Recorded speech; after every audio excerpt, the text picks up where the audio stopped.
So hindi ko tinatanggal sa human rights activists na meron silang pinaglalaban.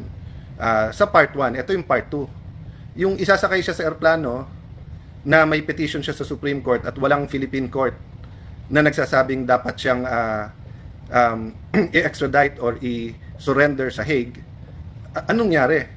Anong nangyari sa inyong mga human rights advocates? No? Hindi ko nilalahat ha.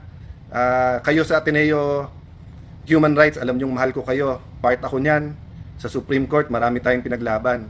Pero tama ba yon? Sasakay na lang siya sa aeroplano tapos dadalhin doon. May petition siya sa Supreme Court. Walang korte, ni isang korte sa Pilipinas na verify muna yung warrant of arrest na yan. Hindi ba nangyari na sa atin dati yan na may extradition from the US at nilitigate pa dito? So yun po ang sinasabi ko.